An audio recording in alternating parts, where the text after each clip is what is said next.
Welcome to my channel maths with पूजा।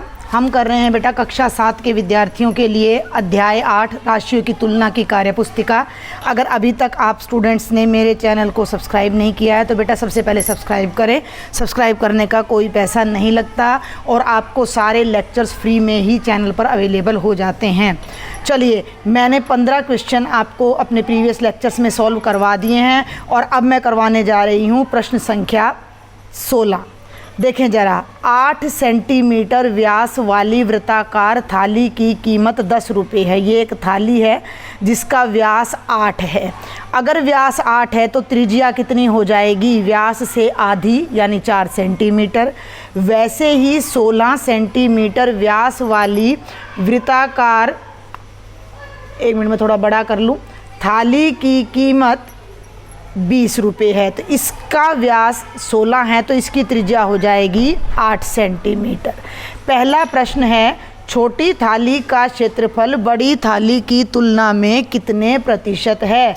तो पहले हम निकालते हैं छोटी थाली का क्षेत्रफल। देखो ज़रा, छोटी थाली का क्षेत्रफल क्या होता है? पाई आर स्क्वेयर। तो पाई आर यानी त्रिज्या कितनी है? 4 का वर्ग होता है 16 पाई वर्ग सेंटीमीटर। फिर हम निकालते हैं बेटा बड़ी थाली का क्षेत्रफल। पाई गुणा त्रिज्या का वर्ग, त्रिज्या है 8 का वर्ग होता है 64 पाई वर्ग सेंटीमीटर। ये आ गया दोनों का क्षेत्रफल। अब बताना है कि छोटी का क्षेत्रफल बड़े का कितना है। तो जितना प्रतिशत है उसके लिए हम क्या करेंगे? छोटी थाली का क्षेत्रफल बटे बड़ी थाली का क्षेत्रफल गुणा 100। पाई से पाई कटेगा, 16 एकम 16, 16 चौके 64, 4 दूनी 8, 4 पंजे 20, 25 एकम 25% है। तो छोटी थाली का क्षेत्रफल बड़ी की तुलना में कितना है? 25% है। ठीक है।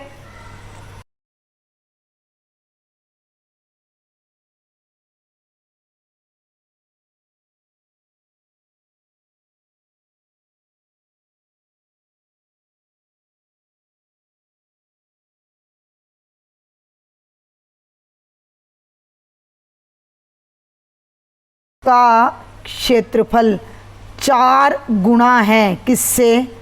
छोटी थाली के क्षेत्रफल से। समझ आ रही है बात? लेकिन जो बड़ी थाली की कीमत है वो 20 रुपये और छोटी की 10 रुपये है। लेकिन जो बड़ी थाली की कीमत है वो दुगनी है किससे भाई? छोटी थाली की कीमत से। अब मेरी बात को समझो, दुगनी कीमत में 4 गुना क्षेत्रफल मिल रहा है। समझ रहे हो ना बात को? इसमें अगर 16 पाई क्षेत्रफल मिल रहा है तो इसमें 64 पाई क्षेत्रफल मिल रहा है। पैसा दुगना देना पड़ रहा है और एरिया 4 गुना ज़्यादा मिल रहा है। तो बड़ी थाली खरीदने में फ़ायदा है। अतः बड़ी थाली खरीदने में लाभ है या फ़ायदा है, क्योंकि दोगुनी कीमत में 4 गुना क्षेत्रफल मिल रहा है। दोगुनी कीमत में 4 गुना क्षेत्रफल मिल रहा है। ठीक है भाई, चलें आगे। 20वां देखो भाई, तुम किसी स्कूल वाले दिन नीचे दी गई गतिविधियों के लिए कितना समय देते हो? बताओ। ठीक है, प्रतिशत समय निकालना है भाई, ये बात ध्यान रखना है, कितना प्रतिशत समय। तो मैंने एक अंदाज़ा लगाया है कि भोजन करने में हम मान लो 2 घंटे लगा देते हैं। एक टाइम का भोजन नहीं है ये, 2 घंटे 2 आवर्स। ये 3-4 बार जो भी हम भोजन कर रहे हैं, तो पूरे दिन में कितने घंटे होते हैं? पूरे दिन में कितने घंटे होते हैं? 24 घंटे। अब 24 में से 2 घंटे भोजन कर रहे हैं तो प्रतिशत कैसे निकालोगे? 2 ऊपर 24 नीचे गुणा 100, काट लो। 2 एकम 2, 2 एकम 2, 2 दूनी 4, 4 तिये 12, 4 दूनी 8, 4 पंजे 20। ये हो जाएगा 25/3%। और भिन्न में बदलोगे, भाग करनी आनी चाहिए, 7वीं क्लास के बच्चे हो। 25 को 3 से भाग करो, 3 8 24, 5 में से 4 गए 1, ये बन जाएगा 8 सही 1/3%। सोने में मैंने लगा दिए आपके मैक्सिमम 8 घंटे, मान लो आप सो रहे हो, तो ये हो जाएगा 8/24 गुणा 100, 8 एकम 8, 8 तिया 24, ऊपर 100 नीचे 3, फ्रैक्शन में बदलो 33 सही 1/3%। स्कूल में ज़्यादातर बच्चे 6 ही घंटे रहते हैं, तो ये हो जाएगा बेटा 6/24 गुणा 100, 6 चौके 24 और 4 से 100 पूरा भाग हो जाएगा, तो ये आ जाएगा 25%। 5 घंटे घर का काम यानी कि स्कूल का काम करने में लगाए तो 5/24 गुणा 100, 4 दूनी 8, 4 पंजे 20, 4 छिक्का 24, 25 पंजे 125/6 भाग करो, 6 दूनी 12, ना जाने की 0, 20 पंजे 100, 20 सही 5/6%। और खेलने में हम लगा रहे, ये मैंने कितना लिखा था यहाँ 5 घंटे, और खेलने में हम लगा रहे हैं 3 घंटे, तो ये हो गया 3/24 गुणा 100, 3 8 24, 4 दूनी 8, 4 पंजे 20, 4 दूनी 8 यानी कि 25/2 यानी 12 सही 1/2%। तो बड़ा ही आसान है, आपने भाई अपना 24 घंटे कुल है, जितना समय लगाया वो ऊपर गुणा में 100 करके प्रतिशत में बदल देना है। अब देखते हैं प्रश्न संख्या 18, बहुत ही आसान है। किस दुकान से रॉकेट खरीदना फ़ायदेमंद है और क्यों? ध्यान से देखो भाई, ये 2 दुकानदार हैं, ये लड़की बीच में खड़ी होकर सोच रही है। ये कह रहा है 60 रुपये प्रति दर्जन। ध्यान देना, 1 दर्जन यानी कि 12 रॉकेट कितने के हैं? 60 रुपये के। तो 1 रॉकेट 60/12 यानी कि 5 रुपये का। अब हम बात करते हैं इस दूसरे दुकानदार की। ये पहला, इसको नाम दे दो दुकानदार नंबर 1, इसको नाम दे दो दुकानदार नंबर 2, ठीक है। तो जो दूसरा दुकानदार है वो क्या कह रहा है? 15 रॉकेट 90 रुपये के, 15 रॉकेट 90 रुपये के। ध्यान देना, तो इसमें अब निकाल लो आप कीमत, 1 रॉकेट कितने में पड़ रहा है? 15 रॉकेट 90 रुपये में पड़ रहे हैं, तो 1 रॉकेट पड़ रहा है 90/15, 15 छिक 90, 6 रुपये। कौन महंगा दे रहा है? दूसरा दुकानदार 6 रुपये का 1 रॉकेट दे रहा है, पहला दुकानदार 5 का दे रहा है, तो किस में फ़ायदा है? पहली दुकान से। अतः पहली दुकान से रॉकेट लेने में फ़ायदा अर्थात लाभ है। यह 18वें प्रश्न का दूसरा भाग है, बड़ा ही मज़ेदार है। ये स्टेशनर शॉप है, यानी स्टेशनरी की शॉप होती है जहाँ कॉपी पेन किताबें मिलती हैं। ये देखो यहाँ लिख रहा है प्रति कॉपी 8 रुपये। ये बच्चा यहाँ खड़ा हुआ है महेश, इससे कॉपी लेनी है इसने। ये कहता है महेश 50 रुपये लेकर कॉपी खरीदने गया, उसे 7 कॉपी चाहिए थी, क्या वह खरीद पाएगा? भाई 1 कॉपी कितने की है? 1 कॉपी का मूल्य कितना है? 8 रुपये। तो 7 कॉपी का मूल्य कितना हो जाएगा? 8 7 56 रुपये। उसके पास कितने हैं? 50 रुपये। तो भाई वो तो खरीद नहीं सकता 50 रुपये में, तो हम यहाँ लिख देंगे कि क्या वह खरीद पाएगा? तो वह नहीं खरीद पाएगा। आगे बढ़ूँ, यदि हाँ तो उसके पास कितने रुपए बचेंगे? तो खरीद तो पाएगा नहीं, तो हाँ वाली बात तो कैंसिल हो गई।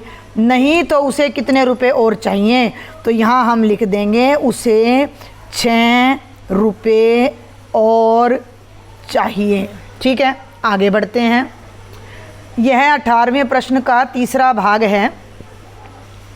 सीमा 20 रुपये लेकर केले खरीदने गई, दुकानदार सीमा को कितने रुपए वापस करेगा? केले का मूल्य है 15 रुपये दर्जन और उसने कहा है 8 केले दे दो। तो 15 रुपये के 12 के 1 दर्जन है ना, तो 12 केलों का मूल्य कितना है भाई? 15 रुपये। तो 1 केले का मूल्य कम होता है बेटा, तो 15/12 रुपये, और 8 केलों का मूल्य हो जाएगा 15/12 गुणा 8, 4 दूनी 8, 4 तिये 12, 3 पंजे 15, 5 दूनी 10 रुपये में 8 केले आ जाएंगे। वो लेके कितने गई है? 20 रुपये। तो दुकानदार सीमा को कितने रुपए वापस करेगा? 20 देगा तो कितने वापस करेगा? 10 रुपये वापस करेगा। तो जितने रुपए दुकानदार वापस करेगा बराबर है 20 घटा 10, अर्थात 10 रुपये वो उसको वापस कर देगा। आगे देखते हैं, प्रश्न संख्या 19 भी बेहद ही आसान है हमारी। ये कहता है नीचे कुछ सौदे दिए गए हैं, जिन सौदों में लाभ हुआ उसके आगे लाभ और जिनमें हानि हुई उनके आगे हानि लिखो। 5 रुपये पाव, पाव का मतलब होता है 250 ग्राम के भाव से बैंगन खरीदे और उन्हें 7 रुपये पाव के भाव से बेच दिया। भाई 1 पाव बैंगन 5 रुपये में खरीदे और वही 1 पाव बैंगन 7 रुपये में बेच दिए। फ़ायदा हुआ कि नुकसान हुआ? फ़ायदा हुआ। फ़ायदा हुआ तो क्या कहेंगे? लाभ। 15 रुपये में 1 दर्जन नारंगी खरीदी। 1 दर्जन का मतलब कितनी नारंगी भाई? 12। 12 संतरों की कीमत, ध्यान देना मेरी बात पर, 12 संतरों की कीमत 15 रुपये है, यानी 1 संतरा 1 नारंगी 1 रुपये से ज़्यादा पड़ रही है। भाई दशमलव लगाएंगे तो 12 दूनी 24 और 12 पंजे 60, यानी 1.25 रुपये की 1 नारंगी पड़ रही है और 1 रुपये के हिसाब से बेच दी। तो लाभ हुआ कि हानि? हानि होगी भाई। 1.25 रुपये की खरीद के 1 भाई वैसे भी हिसाब लगा लो। चलो 1 दर्जन यानी 12 नारंगी 15 में पड़ी। अब 1 नारंगी 1 रुपये की बेची तो 12 नारंगी कितने की बेची? 12 गुणा 1 12। 12 नारंगी 15 में खरीदी और 12 नारंगी 12 में बेच दी तो हानि हो गई। 1 घड़ी 540 रुपये में खरीदी और 60 रुपये ज़्यादा में बेच दी। जब हम ज़्यादा में कोई भी चीज़ बेचते हैं तो हमें हमेशा लाभ होता है। प्रश्न संख्या 20 देखते हैं। नीचे कुछ कथन दिए गए हैं, इन पर सही और गलत का निशान लगाओ। यदि किसी वस्तु का क्रय मूल्य कम हो, मान लो कोई चीज़ मैंने 10 रुपये में खरीदी और विक्रय मूल्य ज़्यादा हो और मैंने 15 में बेच दी, तो ऐसी स्थिति में लाभ होगा। तो मेरे 5 रुपये बच गए ना, फ़ायदा हुआ, यानी ये ठीक कह रहा है। यदि वस्तु का क्रय मूल्य और उस पर होने वाला लाभ ज्ञात हो तो विक्रय मूल्य पता कर सकते हैं। बिल्कुल सही कह रहा है। अभी मान लो 10 रुपये में तो 10 रुपये तो है मेरा क्रय मूल्य, 5 रुपये हो गया मेरा लाभ। तो कितने में बेची मैंने वो 15 में बेची। 15 क्या हो गया मेरा विक्रय मूल्य, अर्थात मैं ज्ञात कर सकती हूँ। तो ये भी ठीक है। यदि किसी वस्तु का क्रय मूल्य कम और विक्रय मूल्य अधिक हो तो ऐसी स्थिति में हानि होगी। गलत है। ये ऊपर खुद कह रहा है लाभ है, तो ये कह रहा है गलत कथनों को सही करके भी लिखो। तो तीसरे का मैं छोटा सा उत्तर लास्ट वाला लिखूंगी, पूरा आप अपने आप लिख लेना, नहीं तो आप इतना भी लिख सकते हो कि ऐसी स्थिति में हानि नहीं होगी बल्कि क्या होगा? लाभ होगा। लाभ बराबर है विक्रय मूल्य जमा क्रय मूल्य। ये गलत कह रहा है। भाई जब मैं 10 में चीज़ खरीद रही हूँ, 10 रुपये मेरा क्रय मूल्य है किसी वस्तु का और उस चीज़ को मैं 15 रुपये में बेच रही हूँ, तो कितने का फ़ायदा हो रहा है? 5 रुपये का। तो वो 5 15 में से 10 घटा के आएगा, यानी विक्रय मूल्य में से क्रय मूल्य घटा के आएगा। तो ये गलत लिख रहा है। तो चौथे वाले को मैं दोबारा लिख देती हूँ कि लाभ का सूत्र विक्रय मूल्य जमा क्रय मूल्य नहीं होता है। लाभ का सूत्र होता है विक्रय मूल्य घटा क्रय मूल्य। आगे बढ़े। 21वां देखते हैं। रमेश ने एक टेप रिकॉर्डर 2200 रुपये में खरीदा और 2800 रुपये में बेच दिया। बताओ उसे कितने रुपए का लाभ हुआ? भाई 2200 रुपये में ख़रीदा तो ये तो हो गया क्रय मूल्य। 2800 रुपये में बेच दिया तो ये हो गया बेटा जी विक्रय मूल्य। अभी मैंने आपको लाभ बताया था, फॉर्मूला भी बता दूँ ना मैं साथ साथ, ताकि आपको याद हो जाए जब आप सवाल करो तो। विक्रय मूल्य वैसे तो मोटा सा हिसाब है, 2200 की चीज़ 2800 में बेच दी तो 2800 में से 2200 घटा दो, इतने रुपए बच गए हमारे, फालतू मिल गए हमें इतने रुपए। तो 2800 में से 2200 घटाओगे तो 600 रुपये का लाभ हो गया। प्रतिशत लाभ कितना है? 600 रुपये का लाभ हुआ। कितने पर हुआ? 2200 पर हुआ, तो बटे 2200 और गुणा में कर देंगे 100। 2 जीरो से 2 जीरो कट जाती हैं और ये बच गया 600 बटे 22। 2 एकम 2, 2 एकम 2, 2 तिया 6, 0 0। ये हो गया बेटा 300 बटे 11% लाभ। दशमलव में नहीं बदल रही मैं। 22वें पे आ जाओ। सुरेश रेडीमेड ने 10,000 रुपये की साड़ियाँ और रमेश रेडीमेड ने 20,000 रुपये की साड़ी खरीदी। 2 दुकान है, एक सुरेश की एक रमेश की। दोनों ने साड़ियाँ 15,000 और 25,000 में बेची। बताओ किसका सौदा अधिक लाभ का रहा? सुरेश ने 10,000 में खरीद के 15 में बेची, तो पहले मैं निकालती हूँ सुरेश का लाभ। सुरेश ने 15,000 में बेची और 10,000 में खरीदी, तो उसको हुआ 5,000 का फ़ायदा। अब रमेश का लाभ निकालो। रमेश ने 20,000 में खरीद के 25,000 में बेची, तो 25,000 घटा 20,000, इसको भी हुआ भाई 5,000 का फ़ायदा। अब हमें तो लग रहा है दोनों को बराबर फायदा हुआ है। अब हम लाभ प्रतिशत और निकाल लेते हैं एक बार। अब देखो मेरी बात को ध्यान से सुनना, यहीं करती हूँ मैं करती हूँ यहाँ सुरेश का लाभ प्रतिशत। कितने का लाभ हुआ? 5,000 का। कितने पे हुआ? 10,000 पे 5,000 बचाए हैं। ये ज़्यादा फायदे का रहेगा, देखना। 2 जीरो से 2 जीरो कट गई, 2 जीरो से 2 जीरो कट गई, डबल कर गया ये एकदम 50%। और इसका लाभ प्रतिशत जब मैं निकालूंगी तो इसने 20,000 पे 5,000 बचाए हैं, तो इसको कम बचेंगे। 2 जीरो से 2 जीरो, 2 जीरो से 2 जीरो, 2 दूनी 4, 2 पंजे 10, इसको हुआ 25% लाभ। तो किसको ज़्यादा फायदा हुआ? सुरेश को। तो बताओ किसका सौदा अधिक लाभ का रहा? तो आप यहाँ लिख दो कि सुरेश को अधिक लाभ रहा। देखो एक नज़र में जब हमने देखा तो हमें ये लग रहा था कि दोनों को बराबर फायदा हुआ, लेकिन उसके 10,000 खरीदे, 10,000 की साड़ी 15 में बेची तो 10,000 पे 5,000 कम आ गया, और वो 20,000 पे 5,000 कमा रहा है, तो उसका कम लाभ हुआ, इसका ज़्यादा लाभ हुआ। ठीक है।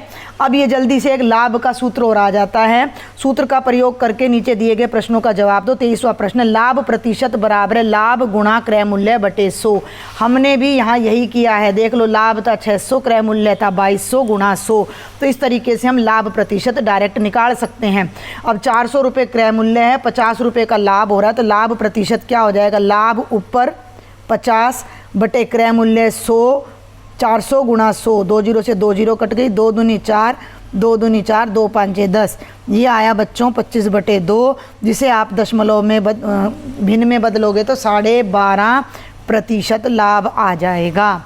इस सूत्र में हानि प्रतिशत ज्ञात करने के लिए क्या क्या परिवर्तन करने होंगे? कोई परिवर्तन नहीं करना, जहाँ लाभ था वहाँ हानि लिख देंगे। तो ये हमारा सूत्र बन जाएगा हानि प्रतिशत का, जो कि बनेगा हानि बटे क्रय मूल्य और गुणा में 100। तो बेटा आज का लेक्चर यहीं पे ख़त्म करूँगी मैं। अगर आपको लेक्चर समझ आए, पसंद आए, ज़्यादा से ज़्यादा अपने फ्रेंड्स को शेयर करें, चैनल को सब्सक्राइब करें, लाइक करें। Thank you.